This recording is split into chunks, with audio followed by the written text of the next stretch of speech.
Hi guys, it's Evil Cake Genius. We are going to make some cute little coloring book Valentine's chocolate covered Oreos today. And these are great because you just grab one set of our markers, throw them on the table, and everybody at the party or everybody at the classroom can grab a marker, they share markers, and you can color these in. So what I'm gonna do is I'm gonna use this. I started melting it so you wouldn't have to sit here and wait for me to melt it. This has been nuked for 30 seconds so far. This is Merkin's bright white coating. I like the bright white because it matches this better. It's not as yellowy, but the bright white tends to melt a little thicker. So I'm gonna use Paramount crystals to thin this out a little bit. So this is Paramount crystals. You can get them on my site as well. I'm gonna put this back in for another 30 seconds. Make sure to use a microwave safe bowl. And I'm gonna throw it into my microwave for 30 seconds. The first and second round, you can go about 30 seconds. After that, if you have a microwave that's kind of hot, mine runs hot, then I do 15-second intervals and stir every 15 seconds. But for the first two, you can hit it for 30 seconds. So I'm gonna let that go. These are our new icing sheets. They are Valentine's Day coloring book. They come like this. Don't open them until you're ready to use them because they will dry out, especially in the winter in Minnesota here. Oof. Dry. Just take a look at my knuckles. This has been now a second, 30 seconds, and you can see it's melting up nicely. You don't want to overheat this stuff. If you overheat it, that's when it starts to get too thick too, which you can also correct with the Paramount crystals. The nice thing about adding this in is it's solid at room temperature, which means that when chocolate sets up, it's still gonna set up solid. Some people talk about adding like sugar or whatever, but that'll eventually make your chocolate not crisp and it'll make it buggy. So this has been 1 minute, and now when it gets to this point, you only wanna go about 15 seconds at a time. You don't want to overheat this. So I'm gonna grab this in the microwave, 15 seconds. And where is, okay. And then I have a pastry bag here. Just put it in a glass because it makes it so you have a holder to fill it. Let's see what 15 seconds did. Okay, pretty good. So you want to melt it until there's a few lumps in there still. You see that? But residual heat is gonna melt that. And you see this is, okay, so this should be able to pour, and you see it's in lumps. That's part of the bright white situation. So then what I do is I've got 8 ounces here. I'm gonna throw in a teaspoon of Paramount, and just the heat from the chocolate is going to thin that out. It's gonna melt the Paramount, and then the chocolate is gonna get more viscous. How's that for a vocab word? Viscous. So let's see what we get here. It's still clinging. It should run off of that. So I'm gonna do another teaspoon. So teaspoon at a time. Here it is. Dump that in there. It wants to stick to my spoon. Okay. It's in there. We're just gonna do this. This works for any coating chocolate. It really makes it easier to work with. It loosens it up beautifully. It makes it so that the shell on your Oreo isn't as thick because a lot of people don't want that much chocolate to Oreo ratio. So we're getting closer, but I'm gonna throw in 1 more teaspoon. But you can see it's, oh, did you see that? That is more like what it should come down in a lump. It should actually drip. But for the sake of demonstration, I'm gonna throw in 1 more teaspoon. So now we're basically at a tablespoon of Paramount to 1/2 pound of chocolate is where we're at with this. I think this is gonna be a nice consistency. You can keep going. This stuff is really hard to screw up with. It's basically made for doing this. It also, you do buttercream, like I do, there's a page on how to proof buttercream with this for hot weather. This stuff, I just always have it around. So, okay, I think we're getting there. See that? Whoop, coming down. Nice. Now you get this nice little drop. Oh, that's good stuff. Okay, that's way better. Okay, we're at a tablespoon of Paramount to 8 ounces of bright white chocolate. Birkin's milk, I don't usually have to do this to it, but sometimes if I'm dipping fruit or something or dipping cookies, I'll thin it out anyway. So I always say melt it in a bowl. Make sure it's a consistency that you like. And we're just gonna pour this into a pastry bag. Oh, look at that. It actually pours. Yay. Always said it. It's not necessarily about skills, but having the right stuff, the right tools in your arsenal.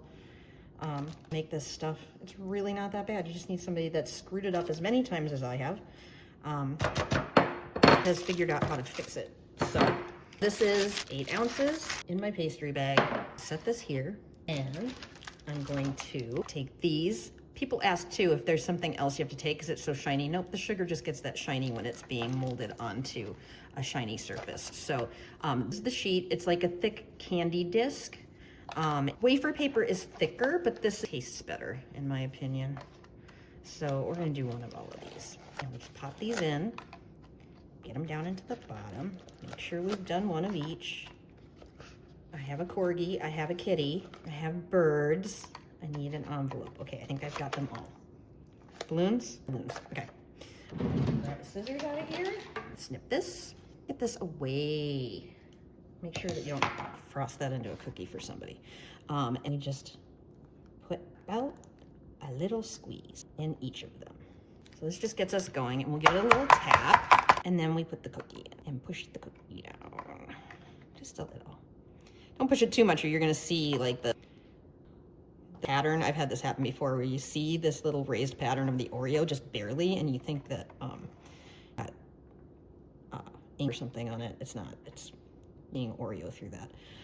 Those are in there nice and good. And then I'm just gonna give it another squeeze. Throw this over here and tap it out. It's not your turn yet, Marker. Okay. On that one. Okay. So we're gonna throw them in the freezer because I'm not patient. So I'm gonna chuck these in the freezer and we'll be right back. Guys, we're back. Look at the sad Oreo that didn't make it into the batch. I'm sorry, little guy. These have been in the freezer for about 8 to 10 minutes. And then carefully turn them out because they will leap forth. And that's it, man. They are ready to roll. They're ready to color. So that is our next. And there's a little tiny bit of, you see that even? There's a little edge of chocolate that went under there. So I just scrape that off. It's barely visible on this. It would be more visible if it was chocolate, but you just kind of a little, and you can see that's coming right off. So I've had people ask about that. Anyway, so then it's time for pack these up, send them off with the kids, and I don't have any kids, so I'm gonna color them myself, because why not? I like to color, and these are our Evil Cake Genius Incredible Markers, and they come in, they have a thick end and a thin end, so that's the thin end for the little ones. They also come in, so see thin end. I don't know if this is focusing right, but let's try it. Let's see. So thicker end for larger areas is kind of nice. And kids love these. Kids are better at coloring than I am. Ooh, we also have metallic. I always get the wrong end. Metallic. So let's see what gold does on this.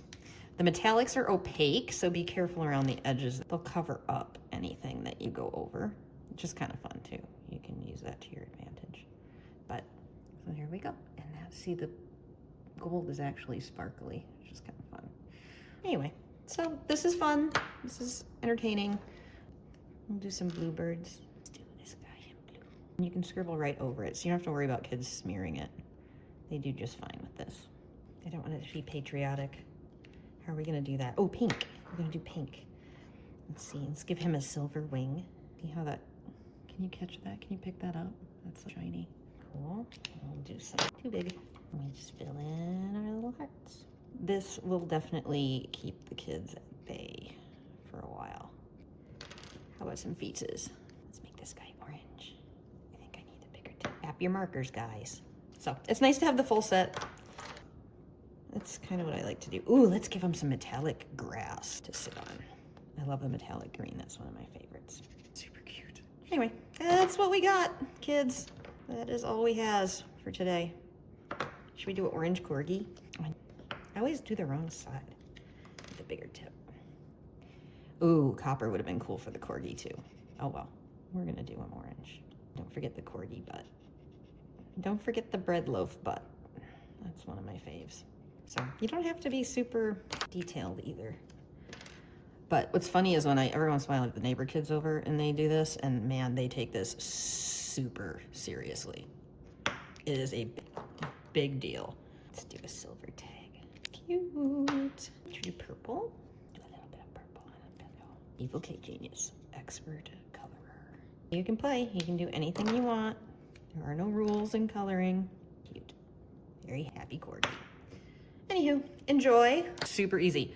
Minimal cleanup. This is it. A bowl and a spatula and a mold, and you're done. And you look like an absolute genius. So enjoy. Happy Valentine's Day. Big kisses and loves to all of you.